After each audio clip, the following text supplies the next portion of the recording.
Saygılı seyrediciler, döndük gene stüdyamıza. Bugün bizde var misafir. Gagauziyada çalışır vokal okulu Güneş Çencazı hem vokal projekti Voice Show Studio. Orada bizim genç, talantlı uşaklar zanatlanırlar müzikayla, vokalla. Bugün onların öğreticisi hem de öğreniciyi bulunur stüdyamızda. Доброе утро, Олеся. Доброе утро, Дарья. Доброе утро. Здравствуйте. Олеся, что это за школа Güneş Çencazı и вокальный вот этот проект Voice Show Studio? Ну, начнем с того, что Güneş Çencazı – это школа вокала.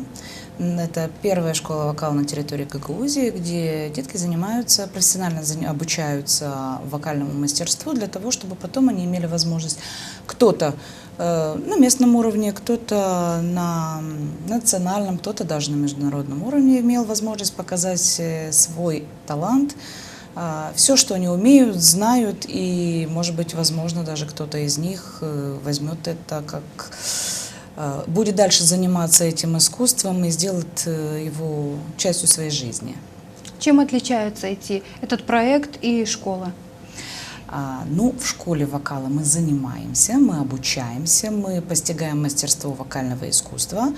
А Voice Show Studio – это проект Voice Show Studio, где дети уже имеют возможность выступать в рамках этого проекта для того, чтобы уже в дальнейшем показывать свое мастерство людям.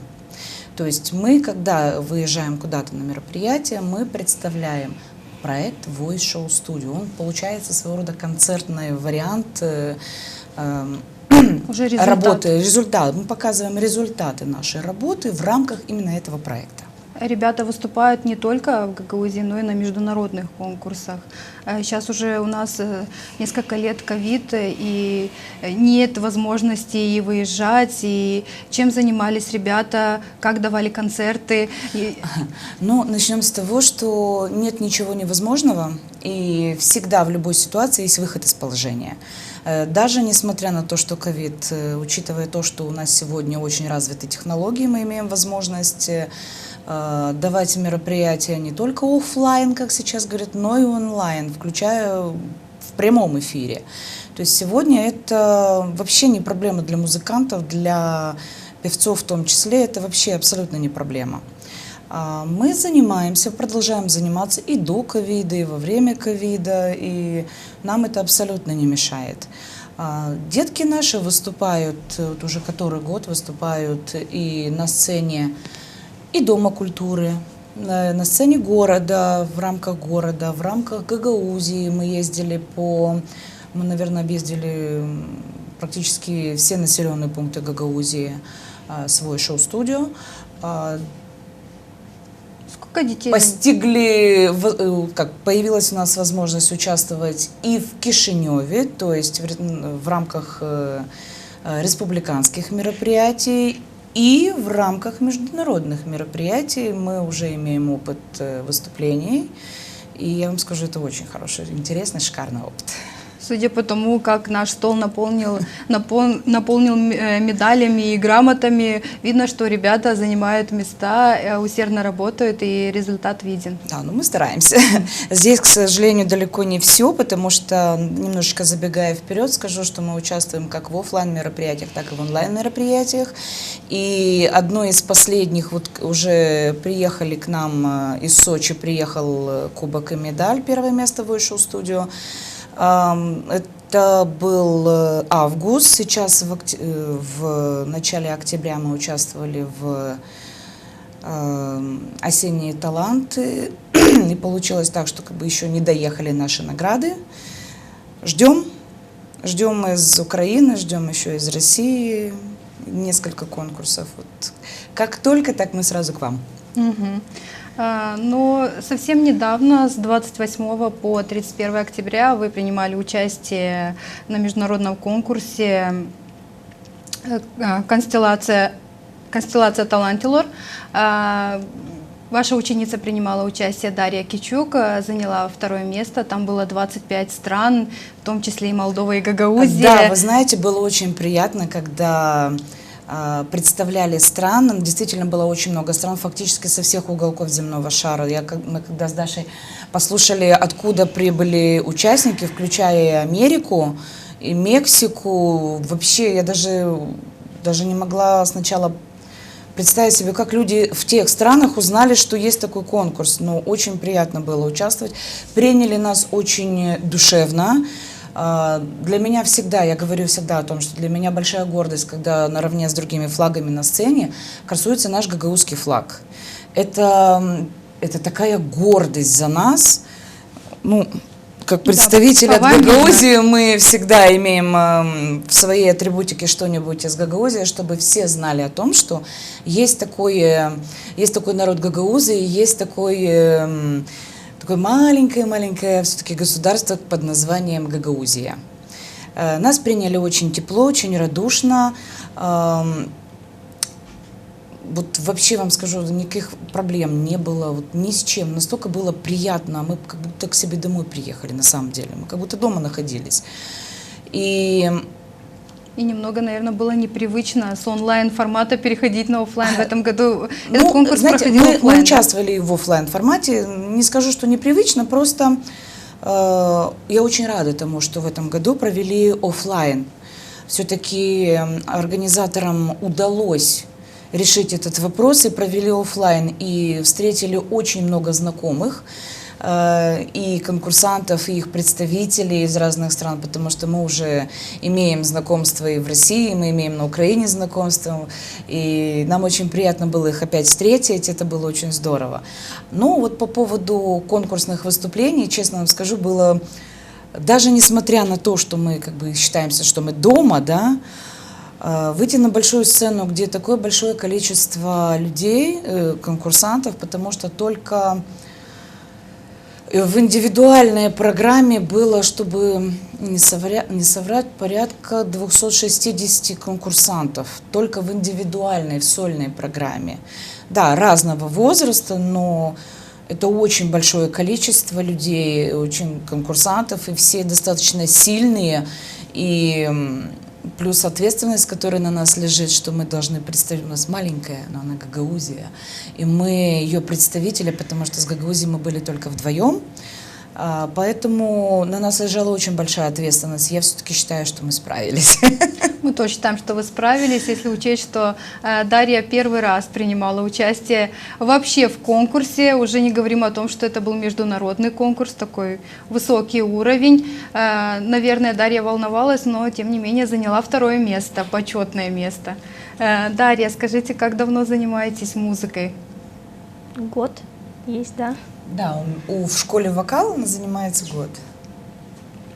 Ты первый раз, когда услышала, что ты едешь на такой конкурс, что ты чувствовала? Для начала я чувствовала волнение, потом радость, а потом снова волнение, потом опять радость. Чувства менялись. Чувства, на самом деле, чувства очень сильно менялись. Это был такой взрыв эмоций, потому что перед самим выступлением, знаете, чем ближе время подходит к выступлению, тем все волнительно, это мягко сказано. Иногда бывает порой, на самом деле, очень страшно. Мы, как могли, пытались справиться с волнением. Я думаю, что будем продолжать работать в этом направлении дальше. И если все-таки не волнение, я думаю, что мы бы, наверное, еще лучше себя показали. Я думаю, что будет возможность показать себя еще лучше, занять первое место. Я даже просто уверена, что это будет именно так. Да. И Даша себя очень хорошо показала. Жюри было абсолютно разношерстное, но все очень профессионалы очень высокого плана, и даже мне было волнительно выступать, даже сейчас заговариваю, вспоминая все это, но Даша справилась, она у нас большая умничка, она большая трудяга. Я думаю, что Даша может рассказать вообще свои эмоции, как она, что Давай было, начнем с того, на с какой сцене. песней ты выступала. Какую песню Я выбрала? выступала с иностранной песней «I will follow him». И мне было с ней, конечно, страшно выходить, очень. Потому что сначала я думала, что может им она не понравится, может я не так спою, но когда я вышла на сцену, это все-таки страх ушел в сторону, и я просто пела. Как настоящий профессионал. Дашка немножко скромничает, потому что, ну, это не выносится на публику, но что делается в это время за сценой? Я представляю. Ну, Даша справилась здорово. Дело в том, что произведение сложное. На самом деле сложное, потому что оно двухчастное. Первая часть у нас идет достаточно спокойная, вторая часть живая, плюс чем ближе к концу произведения, там есть такие моменты, где потихонечку подводятся кульминации, и нужно это показать. И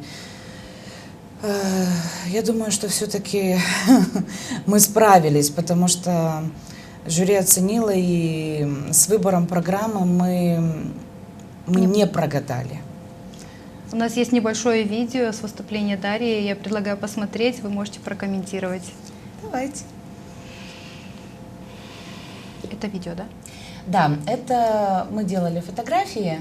Естественно, мы обязательно должны были показать о том, что мы представители Гагаузии. Мы этот флаг везде с собой носили, потому что мы без него, и он без нас никуда. Вот само выступление Дарьи.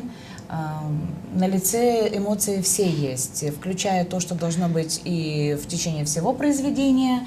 И все-таки, ну, вы сами понимаете, что на большой сцене, где очень много народу, справиться с эмоциями достаточно сложно. Тем более, учитывая то, что все-таки Даша первый раз вышла, не просто вышла на конкурс, а на большую сцену и на конкурс международного уровня. То есть на нас лежала очень большая ответственность. Но вот мы в образе, мы показываем, что мы можем, что мы умеем. И есть очень таких много интересных моментов. Да, мы сейчас можем уже с Дашей сидеть и улыбаться, смеяться.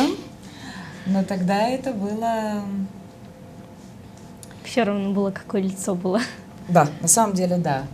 Тут без разницы, какое лицо, как выглядишь. Самое главное, чтобы все, что мы сделали, передать и донести до публики и до жюри, потому что жюри — это одна часть конкурса, а публика все-таки, знаете, публике тоже, на нее тоже нужно рассчитывать и тоже нужно понравиться, потому что жюри воспринимает все, и сценическое мастерство, и вокальные способности, и уровень подготовки, и все-таки как передача образа, эмоций, как воспринимает зал. Все входит в оценку. И, на мой взгляд, основную часть того, что мы должны были сделать, мы показали. Даша справилась. Я на самом деле очень горжусь Дашей, потому что она большая молодец. Могу много говорить, но просто вот скажу, она большая молодец. Я очень надеюсь, что и далее мы будем продолжать работать, и дальше у нас будет первое место, и не только на этом конкурсе.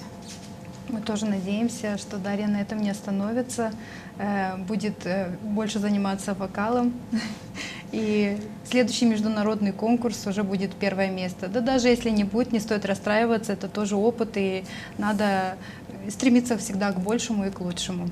Да, потому что никогда ничего не бывает сразу. Да. Это все постепенно. Это все работа. Это работа, конечно. Это работа, это опыт. Это в любом случае, каждый раз, когда выходишь на сцену, ты выходишь как в первый раз. Но, учитывая опыт и наработки, те мелкие нюансы, детали, которые рассказываются, которые знает только преподаватель и ученик, в конечном итоге все получается хорошо. Мы рады. Но и вы тоже, Олеся, принимали участие в этом конкурсе. Вы заняли первое место. Да. Начнем с того, что в конкурсе были возрастные то есть были возрастные группы, категории, да. Фактически и дети выступали, и подростки, и уже в достаточно таком юношеском возрасте молодые люди, и 35+. То есть тут уже выступали взрослые, и педагоги, и артисты, то есть люди, которые уже не первый год на сцене, которые уже имеют очень хороший багаж, знаний, опыта, работы, еще очень много всего составляет, что составляет конечном итоге, что составляет тебя как профессионала. И я очень рада, что вообще вот мысли сейчас на самом деле сбивчивые, очень много эмоций, есть о чем рассказать. И знаете, когда выходишь, вот, например, когда я стояла за сценой, и Даша должна была выйти на сцену, это одни эмоции. Ты переживаешь за то, как она споет. Я убежала в это время в зал, когда она выступала. Я слушала ее из зала. Притом я, наверное, преподаватель сумасшедший с большой буквы, потому что я должна обязательно где-то что-то показать, подсказать. И, наверное, хорошо, что она меня из зала не видела. Но когда ты сам выступаешь, на тебе лежит очень большая ответственность, потому что ты как взрослый, ты уже понимаешь, что ты представляешь не только себя, ты представляешь свою работу, тебя как профессионала, тебя как преподавателя, тебя как руководителя ансамбля и руководителя школы вокала. Это очень большая ответственность. И, наверное, самое главное, ты представляешь страну. Это, наверное, перекрывает все остальное, что есть. Плюс в зале сидят твои коллеги, с кем ты когда-то учился, с кем ты знаком по другим конкурсам. Есть жюри, высокопрофессиональное жюри. Я низкий поклон им за их работу, потому что, поверьте мне, начиная с 10 утра слушать все категории вокалистов и... Но чтобы было понятно, мое выступление было без 20:10 вечера. То есть жюри уже В могло и устать. течение всего дня не слушали, начиная от малышей, заканчивая самой старшей категорией. Но при этом, при всем, была настолько профессиональная оценка была всего материала, что был предоставлен им. Это дорогого стоит, вы знаете, это очень большое уважение к таким людям. Они профессионалы. И выступать перед ними было и большой честью, и очень большим испытанием. Потому что, когда ты выходишь просто на концерт, это одно. Когда ты едешь в другой город даже, это тоже, может быть, не настолько страшно. Но когда ты выступаешь перед международным жюри, где в жюри сидят представители 25 стран, страшно. Честно скажу, страшно. Ну, горда была за то, что мы представили Гагаузию, я выносила гагаузскую, акапельную песню «Уйку тюркюсю», колыбельную. Это намного сложнее, чем... Петь акапельно, то есть без музыкального сопровождения, и музыканты меня поймут со сменой тональностей и возвратом в первоначальную тональность, то есть нужно было удержаться в тональностях, сложно. Но я понимаю, что для профессионала, может быть, это не настолько уже сложно, если у него есть багаж, но все равно это очень ответственно. Песня на гагаузском языке. С гордостью наша страна заняла первое место с гагаузским языком, с акапельным произведением.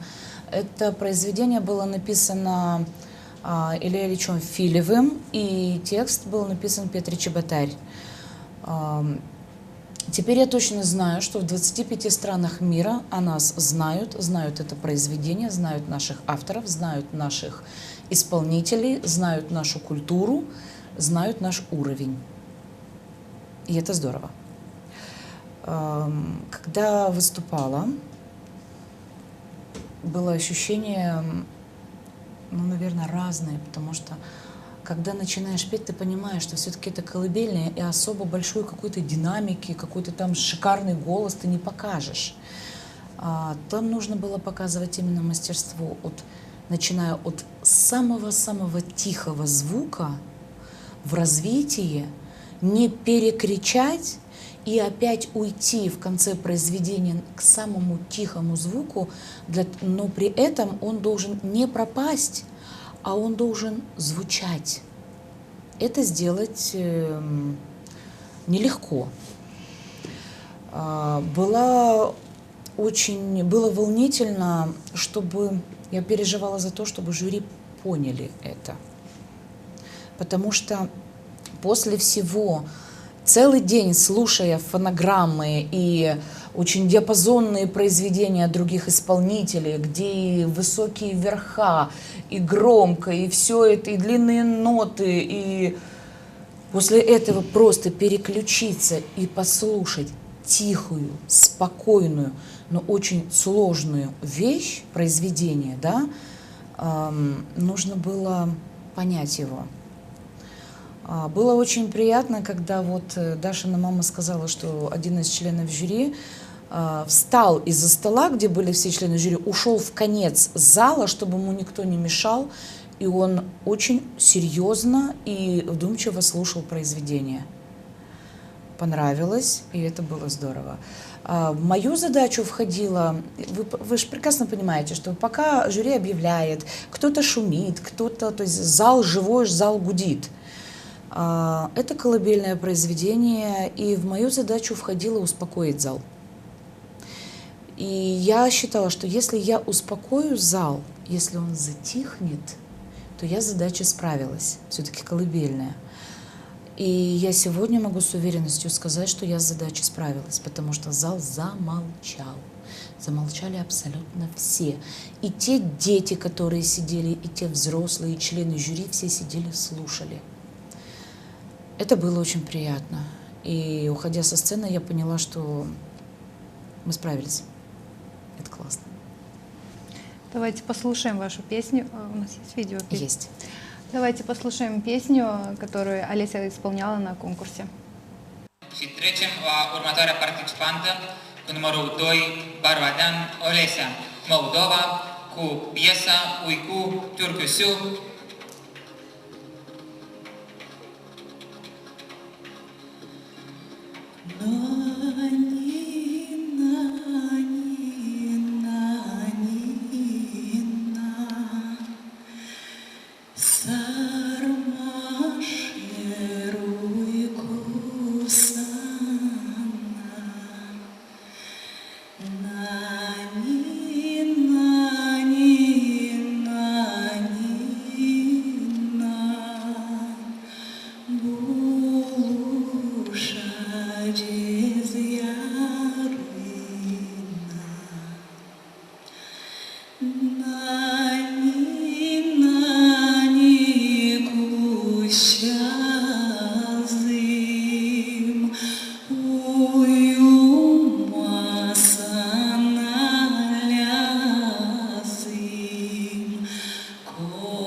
вопросом.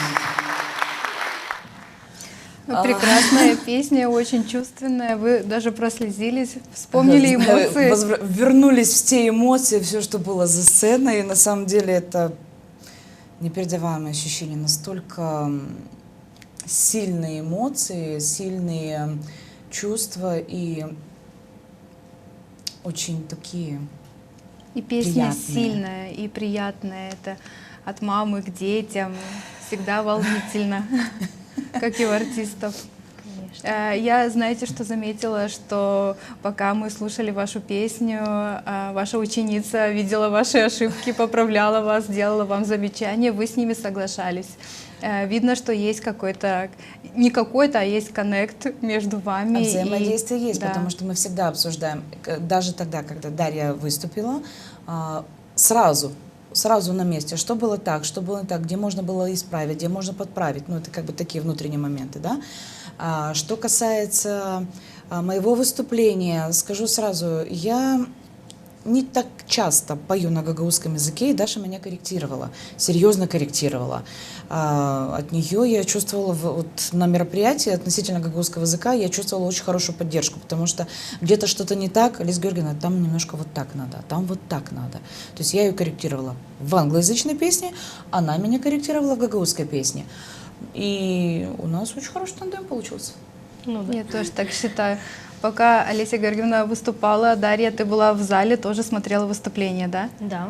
Тоже подсказывала?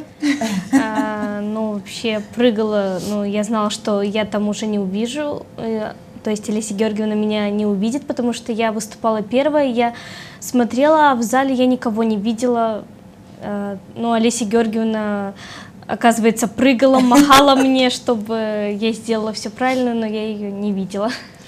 Когда Уже наоборот, знала, что мне уже показывать бесполезно. просто сидела, держала кулачки, как говорят, да? Да. Не сомневалась, наверное, что Олеся Нет, не Георгиевна сомневалась, потому что она не займет первый раз выходит на сцену, но когда она снимает первые места, она так радуется, как будто в первый раз. Ну, это на самом деле очень глубокие чувства. Это ты радуешься как ребенок, потому что на самом деле из такого большого количества народу и тебя оценили. Ты молодец для себя. Я понимаю, что я для себя сделала и сделала правильно. Молодец, сама себе. Умница, доказала себе, идем дальше. Когда еще жюри оценивает, то вообще здорово. Потом, когда я знаю, как Даша перед выступлением себя ведет, но когда я перед выступлением, я вообще никого не вижу, не слышу. Даша только со стороны наблюдает, она боится подойти ко мне перед выступлением, потому что там Просыпается артист. Просыпается артист, и в этот момент, понимаете, перед самим выступлением ты уже не слышишь, не видишь никого. Ты переключаешься, потому что вот это все движение за сценой, движение в коридорах, кулуарах, оно уже тебя не интересует. Ты полностью перестраиваешься, переключаешься на выступление, чтобы ты имел возможность вынести все, в первую очередь донести до зрителя смысл произведения. И уже не слышишь, не видишь. Сложность была в том еще, что я уже стою за сценой, я жду своего выхода, а передо мной поет женщина, и у нее песня под фонограмму, то есть я не могу, я себя плохо слышу за сценой. Я закрывала оба уха для того, чтобы, во-первых, услышать себя, начать с того звука, который нам нужен, потому что я знаю, что если я начну выше, верха будет сложно взять. Если я начну ниже, низа будет очень тяжело поднять, потому что песня диапазонная. И нужно будет сделать и верха аккуратно, и низа достойно, чтобы они были слышны, чтобы они не пропали, потому что нижние звуки даже в микрофон на сцене очень сложно спеть. И когда это делается очень тихо, они должны быть слышны. Жюри на это очень серьезно обращает внимание, я это знаю. Поэтому, стоя за сценой, одно ухо закрыла, второе ухо закрыла, я стою и пою, ты уже не слышишь. Тут вот так вот могут мимо тебя пройти, и ты потом даже не помнишь, что люди проходили мимо, кто стоял в это время рядом, что-то спрашивают, вообще не слышишь. И даже знаешь, что в такие моменты лучше от меня находиться подальше. Это здорово, что вы друг друга чувствуете и знаете. Но вы, Олеся, с большим стажем артисты и параллельно еще где-то принимали участие и тоже заняли первое место. Да, в это время мы говорили о том, что мы занимаемся, мы участвуем в конкурсах и офлайн, и онлайн, благо сейчас есть такая возможность. И мое выступление, я записала выступление и отправила в Россию, в Тюмень. Там проходил международный конкурс «Мелодия сердца». И после того, когда я выступила на следующий день, когда нам объявляли результаты, и вот эта вот вся эйфория от первого места, мы возвращаемся к себе в номер, я открываю телефон, и я вижу в сообщениях в мейле о том, что мы вас поздравляем, вы стали лауреатом первой степени. Там номера было мало для нас. Места было мало абсолютно, потому что одно на другое накладывается, вот эта вот эйфория. Потом еще, по-моему, полночи спать не могли спокойно. Еще бы, я представляю. Но это классно, это здорово. Я даже не то чтобы советую, я настаиваю на том, что нужно заниматься вокалом. Нужно заниматься вокалом профессионально, нужно показывать свой талант. У нас в Гагаузии очень много талантливых детей есть. Их нужно вытаскивать, показывать на международном уровне, их возить, всему миру показывать и прославлять нашу Гагаузию, потому что мы этого достойны. Я тоже присоединяюсь к вашим словам и тоже так считаю, что нужно наши таланты продвигать, и чтобы еще больше в мире узнали о гагаузах, о Молдове. Спасибо, что были сегодня гостями нашей студии. Нам приятно, что у нас есть такие талантливые дети, такие талантливые преподаватели, благодаря которым о нас узнают и о нас знают. Спасибо большое. Спасибо. Bizim programımız seyrediciler ilerler. Kalın bizimle. Şeyin müzikadan sonra döneceğiz gene stüdyamıza.